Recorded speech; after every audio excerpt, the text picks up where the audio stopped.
Hai una bambina, la tua bambina tra le braccia, quanto hai? Qual è l'emozione di tenerla? 5 mesi e l'emozione è grandissima, già dal momento in cui rimani incinta è tutta un'emozione che cresce sempre di più, poi quando nascono ti cambiano la vita però in positivo, ecco, quindi sempre un'emozione grande che cresce. È il suo primo Natale, cosa vi aspettate per lei? Sì, ma allora essendo piccina non grandi cose, però ecco, ha una sorella più grande, quindi magari inizia a vedere un po' l'emozione del Natale, che con loro è sempre diverso rispetto a quando non ci sono i bambini. Una speranza per il suo futuro? Io spero che sia felice e serena sempre, sana, serena e felice.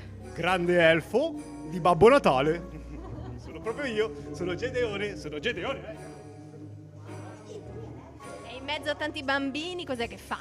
Io sono qua per accogliere tutti i bambini e fargli vedere la casa che abbiamo costruito insieme con Babbo Natale e con la signora Oriana che ci ha aiutato per costruire questa bellissima casa, per insegnare ai bambini tante belle cose sul nostro pianeta e su quello che bisogna fare per far sì che il nostro pianeta stia bene.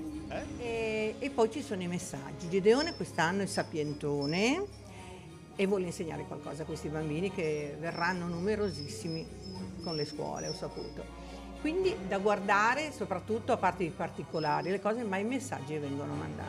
Qui abbiamo la parte ecologica, e quindi è importante, e poi di sopra c'è la mangereccia, che quella ci vuole per un connubio bello con il Natale, convivialità, amore e famiglia. No, siamo di Genova, però oggi c'era l'inaugurazione della casa dell'elfo e siamo venuti a vederla. Cosa significa per te essere mamma? Beh, ritornare bambini e rivivere tutto con gli occhi però degli adulti. L'avvicinarsi del Natale, cosa speri per tuo figlio? Speriamo che le piaccia tanto quanto piaceva a noi, che è un po' diverso adesso rispetto a prima, e invece vediamo cosa succederà. Se la Natale- magia del Natale, diciamo che fare l'albero non gli è piaciuto tanto. E il Natale in sé cosa significa? Famiglia, amore, speranza? Stare insieme. Aspetta amore, stare insieme e vedere cosa succede quando Babbo Natale arriverà, speriamo. Per la nascita cos'è che hai provato quando è nata la tua bambina? Fatica, fatica e tanta gioia, finalmente era uscita.